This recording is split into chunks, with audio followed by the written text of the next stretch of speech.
Hello दोस्तों, आप सभी का स्वागत है आपके अपने चैनल यूनिवर्स स्टोरी में, जहां पर आप सुन सकते हैं कंप्लीट बुक समरीज। आपने अश्नील ग्रोवर का नाम तो सुना ही होगा, जो कि शार्क टैंक पर भी आए हुए हैं और एक बहुत बड़े जाने वाले एंटरप्रेन्योर से। आज मैं लेकर आई हूँ उन्हीं की बुक की समरीज, दोगलापन। हमेशा वो अपने दोगलापन क्या होता है आज जानेंगे हम इन्हीं की बुक से, जो कि है दोगलापन। दोस्तों, अश्नील ग्रोवर भारत के जाने माने एंटरप्रेन्योर से। सबसे पहले उन्होंने अरविंदर डिसासा साथ ग्रोफर नाम के स्टार्टअप की शुरू किया था। उससे निकलने के बाद उन्होंने भारत पे नाम की कंपनी भी शाश्वत नवीकरण के साथ मिलकर शुरू की, जो आज भारत की एक बहुत प्रसिद्ध यूनिकॉर्न कंपनी बन चुकी है। ये कंपनी डिजिटल पेमेंट और छोटे बिजनेस को ऑनलाइन लोन देने का कार्य करती है। हाल ही में अश्नील ने अपने अनुभवों के आधार पर दोगलापन नाम की एक बुक लिखी।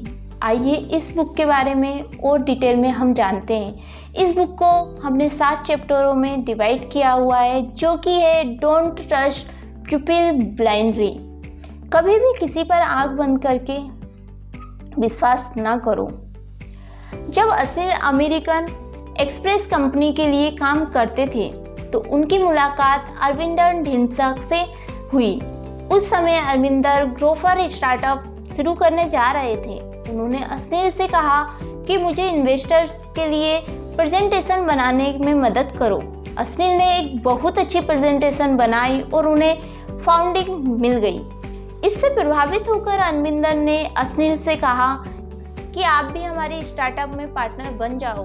लेकिन उस समय अमेरिकन एक्सप्रेस में अश्नील को 80 लाख रुपए महीने की सैलरी मिल रही थी। अरविंदर ने कहा, हम तुम्हें 40 लाख दे सकते हैं और 40 लाख के ग्रोफर के सेल दे देंगे। इस पर अश्नील ने शर्त रखी कि अगर कंपनी की वैल्यू 8 मिलियन हो जाती है तो उसे 100 करोड़ दिए जाएंगे। अरविंदर ने ये बात मान ली। इसके बाद अश्नील ने ग्रोफर के लिए बहुत अच्छे से काम किया और ग्रोफर आकार में बढ़ती चली गई। अश्नील ने ग्रोफर पर बहुत सारे केस भी लड़े और जीते, लेकिन अश्नील ने देखा कि कंपनी कुछ बेकार लोगों को ही हायर कर रही थी और बहुत से जूनियर्स को अश्नील से भी ज़्यादा सैलरी दी जाती थी। जब उन्होंने अरविंदर को इस बात को कहा तो अरविंदर ने उन्हें जॉब छोड़ने के लिए कह दिया। तब कंपनी की वैल्यू 4 मिलियन के लगभग हो चुकी थी। इस तरह से अमीर के 10 करोड़ बनते थे, लेकिन अरविंदर ने उन्हें 1 करोड़ से भी कम रुपए दिए और उन्हें नौकरी छोड़ना पड़ा। तभी से अश्नील ने सीख लिया कि कभी भी किसी पर आंख बंद करके विश्वास नहीं करना चाहिए और हमेशा लिखित कॉन्ट्रैक्ट ही साइन कराना चाहिए। सेकेंड है डोंट टेल योर सीक्रेट। कभी भी अपने सीक्रेट किसी के साथ भी शेयर ना करें। जब अश्नील आईआईटी में पढ़ते थे तो एक बार उन्होंने फ्रांस की फेलोशिप का नोटिस देखा। केवल 5 बच्चों को ही ये फेलोशिप दी जानी थी। ये बात अश्नील ने बाकी बच्चों को नहीं बताई, क्योंकि अगर सभी बच्चे अप्लाई कर देते तो शायद उन्हें भी फेलोशिप नहीं मिल पाती। इसलिए जिन बच्चों ने उस नोटिस को पढ़ा, केवल उन्होंने अप्लाई किया। उनकी संख्या बहुत कम थी, इसलिए अश्नील को आराम से फ्रांस की स्कॉलरशिप मिल गई। स्कॉलरशिप में उन्हें बहुत ज़्यादा पैसा भी मिला और उनकी फीस भारत की फीस के बराबर ही लग रही थी। इससे उन्होंने सारा यूरोप घूम डाला और वहाँ से काफ़ी इंफॉर्मेशन और ज्ञान भी अर्जित किया, जिससे उन्हें आगे चलकर अपनी कंपनी बनाने में बहुत ही सहायता मिली। इसलिए अश्नील के मुताबिक हमें किसी को भी अपने सीक्रेट नहीं बताने चाहिए। थर्ड है स्पेंड टाइम विद एक्सपर्ट। अपना टाइम हमेशा एक्सपर्ट के साथ शेयर करें। इस चैप्टर में अश्नील बताते हैं कि हमें कभी भी अपने आप को परफेक्ट या महान नहीं समझना चाहिए। हमें ये बात अच्छे से जान लेनी चाहिए कि हमसे ऊपर भी बहुत से लोग हो सकते हैं और हम दूसरों से भी बहुत कुछ सीख सकते हैं। जब आप इस माइंडसेट के साथ किसी कंपनी की शुरुआत करते हैं तो आपको बहुत ज़्यादा सफलता मिलती है, क्योंकि आपका माइंडसेट एक ग्रोथ माइंडसेट बना रहेगा और आप हमेशा दूसरे लोगों से सीखते रहेंगे। अश्नील जब फ्रांस गए थे तो उन्होंने वहाँ के लोगों को नज़दीक से देखा। उन्होंने देखा कि वहाँ के स्टूडेंट बहुत ही डिसिप्लिन में रहते हैं। वे टीचर के लेक्चर को नोट करने के लिए अलग अलग तरह के पेन का इस्तेमाल करते थे। इससे उनके नोट्स बहुत ही प्रभावी बनते थे। अस्नील ने भी यही टेक्निक सीखी और बाद में वे भी कलर पेन से अपने नोट्स बनाने लगे। इससे उनके ग्रेड्स में बहुत ज़्यादा इजाफा हुआ। उन्होंने फ्रांस के लोगों में अनुशासन में रहना भी सीखा। इससे भी उनकी सारी कंपनी आगे चलकर बहुत ज़्यादा सक्सेसफुल हुई, क्योंकि वे माहिर लोगों में हमेशा कुछ नया सीखते रहते थे। फोर्थ है गिव प्रेफरेंस टू फैमिली। कुछ लोग अपने काम धंधे में इतने मशहूर हो जाते हैं कि वो अपनी फैमिली को भूल जाते हैं, लेकिन अस्नील के मुताबिक ऐसा करना गलत है। जब आप पर कोई मुसीबत आएगी तो आपका काम नहीं पूछेगा कि आप कैसे हैं, बल्कि आपके फैमिली मेंबर या रिश्तेदार ही आपका हालचाल पूछेंगे।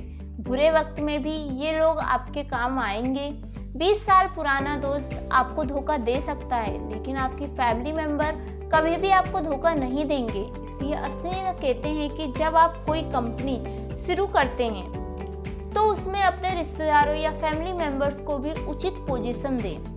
इससे आपकी कंपनी कभी भी नहीं डूबेगी, क्योंकि आपकी फैमिली मेंबर्स जी जान से आपकी भलाई के लिए काम करेंगे और आपको आपकी कंपनी में गलत कार्य कर रहा होगा तो इसका फीडबैक भी मिलता रहेगा। अस्नील कहते हैं इसलिए उन्होंने अपनी पत्नी माधुरी को हमेशा अपने बिजनेस में साथ रखा। भारत में बहुत सारे सफल बिजनेस इसलिए सफल है क्योंकि उन्हें पूरा परिवार मिलकर चलाता है, जैसे हिंदुस्तान ब्रदर्स या जिरोदा के कामत ब्रदर्स आदि। इसलिए परिवार बहुत इम्पोर्टेंट है। Job can't make you rich. Ashneer कहते हैं जॉब से आज तक ना कोई रिच बना है और ना कभी बनेगा। भारत की मिडिल क्लास फैमिली की यही मानसिकता होती है कि उन्हें कोई सरकारी जॉब मिल जाए, इसके बाद वो सारी जिंदगी बंधी बंधाई तनख्वाह पर काम करते रहते हैं। कुछ सालों में थोड़ी बहुत इंक्रीमेंट होता है, लेकिन फिर भी वे आमदनी किसी आदमी को करोड़पति या अरबपति कभी नहीं बना सकता। यहाँ तक कि डॉक्टर ही महीने के 2 लाख की सैलरी भी अगर आप कैलकुलेट करें तो उसे करोड़पति बनने में काफी साल लग जाएंगे। तब तक तो डॉक्टर बूढ़ा हो चुका होगा। बुढ़ापे में वे पैसे उसके एंजॉयमेंट में कोई हेल्प नहीं कर पाएंगे।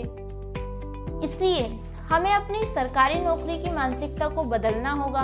शुरू में कुछ सालों तक हम नौकरी कर सकते हैं, उससे होने वाले सेविंग से आप कोई छोटा मोटा बिजनेस आदि करने की सोच सकते हैं। अस्नील कहते हैं उन्होंने काफी सालों तक अमेरिकन एक्सप्रेस, पीसी ज्वेलर्स आदि कंपनीज में काम किया था, लेकिन जॉब करते हुए उन्हें पता चला कि इससे भी कभी भी अमीर नहीं बन सकते। इसलिए उन्होंने नौकरी छोड़ दी तथा एक एंटरप्रेन्योर बनने की सोची। Business make you rich. Ashneer कहते हैं अगर आप लाइफ में आगे बढ़ना चाहते हैं तो आपको कोई बिजनेस, कंपनी या स्टार्टअप शुरू करने के बारे में सोचना चाहिए। आज इंटरनेट के माध्यम से आप ऑनलाइन भी अपना छोटा बिजनेस शुरू कर सकते हैं। शुरू में blogging, affiliate marketing, digital marketing, freelancer, agency आदि जैसे छोटे बिजनेस ऑनलाइन ही शुरू कर सकते हैं। सबसे पहले आप जॉब के साथ साथ इन चीज़ों को करें। इससे आपको पता चलेगा कि बिजनेस स्टार्टअप की राह में क्या क्या ऑब्स्टेकल्स होते हैं और उनसे कैसे मानसिक और फिजिकल तौर पर लड़ा जाता है। इससे आपके अंदर एंटरप्रेन्योरशिप की स्किल डेवलप होगी तथा मुश्किलों में सामना करने का स्टेमिना मिलेगा। इसके बाद आप एक फिजिकल बिजनेस या कंपनी भी शुरू कर सकते हैं। जब कंपनी या बिजनेस बड़े हो जाते हैं तो करोड़ों अरबों की कमाई होने लगती है और इसी से आदमी नौकरी के मुकाबले जल्दी अमीर बन सकता है। Learn to delegate. जब भी हम कोई कंपनी या स्टार्टअप शुरू करते हैं तो हम सारे काम खुद करने लगते हैं। इससे हम मानसिक रूप से बहुत ज़्यादा थक जाते हैं। इसे बर्न आउट कहते हैं। इससे हम कुछ भी क्रिएटिव नहीं हो सोच सकते, साथ ही किसी मुसीबत से लड़ने की एनर्जी भी नहीं रहती। इससे कंपनी धीरे धीरे डूबने लगती है। कई बार तो हम चीज़ों को माइक्रो मैनेज करने लगते हैं। हमें लगता है कि हर चीज़ हमें खुद करनी चाहिए, लेकिन अश्लील कहते हैं कि हमें अपने माइंडसेट को बदलना होगा। हमें एक्सपर्ट लोग हायर करना चाहिए, फिर हमें उन पर विश्वास रखना चाहिए, उन्हें काम की पूरी जिम्मेदारी सौंप देना चाहिए, बीच बीच में उनसे फीडबैक लेते रहना चाहिए। लेकिन ऐसा नहीं है कि हमें 24/7 आवर्स उनके साथ बैठकर ही काम करते रहें। हमें आदमी के टैलेंट को देखकर ही उसे जिम्मेदारी सौंपनी चाहिए। हर व्यक्ति हर चीज में एक्सपर्ट नहीं हो सकता, इसलिए जो जिस काम में एक्सपर्ट है उसे वही काम देना चाहिए। उदाहरण के लिए यूट्यूबर्स पे भी आप चीज़ों को डेलीगेट कर सकते हैं, जैसे कि आप कंटेंट नहीं लिख सकते या फेसबुक या फाइवर आदि से कंटेंट राइटर ले सकते हैं। इसी तरह अगर आपको ब्लॉग डिज़ाइन करना नहीं आता है तो वेब डेवलपर या वेब डिज़ाइनर की हेल्प ले सकते हैं। इसी तरह से हमें चीज़ों को डेलीगेट करने की आदत डालनी चाहिए। तो दोस्तों, ये थी अश्लील ग्रोवर की बुक दोगलापन की बुक समरीज। आई होप आपको ज़रूर पसंद आई होगी। तो मिलते हैं हम नेक्स्ट वीडियो में, तब तक के लिए बाय, टेक केयर।